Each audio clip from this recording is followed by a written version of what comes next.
All those egg-beating scientists are going to have egg on their face when this study, which is no yolk, cracks the case on the dietary benefits of those calcium carbonate-covered comestibles.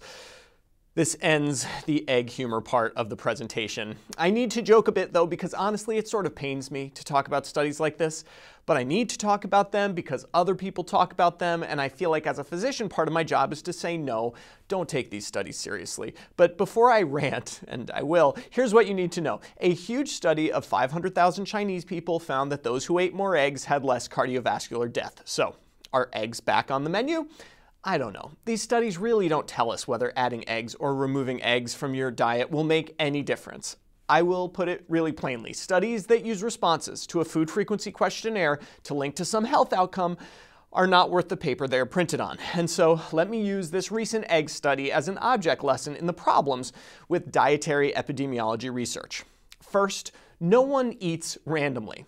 Except for my 2-year-old who asked for pasta this morning. The rest of the world chooses what they eat based on a variety of social, economic, practical, and gustatory factors. These confounders cannot be controlled for with simple statistical adjustment.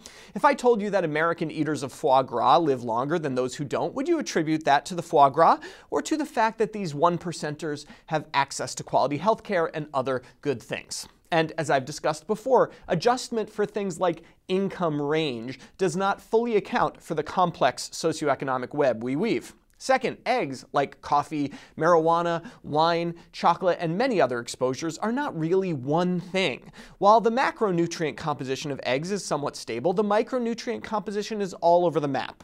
When researchers say coffee protects against colon cancer, are they referring to black coffee or a double tall mocha frappuccino? When the exposure is muddy in this way, inferences about effects become much less reliable. Third, multiple comparisons. There are over 130 food items on the Dietary Health Questionnaire. The chance that one of those 130 items will appear to be statistically linked to any health outcome is near 100%. I just have to try them all. In fact, given no true relationship, there will be on average 6 or 7 items on the questionnaire that nevertheless fall below our conventional statistical significance threshold of 0.05. Fourth, I told you there are 130 items on the food frequency questionnaire, but I can make even more. I can combine items to calculate your total calorie intake, or fat intake, or magnesium intake, or even your pesticide intake. More potential exposures. Fifth, many of these dietary studies use huge data sets like the China Kadoorie Biobank with its 500,000 participants in the egg study. This means it's trivially easy to find statistically significant effects that are not remotely clinically interesting.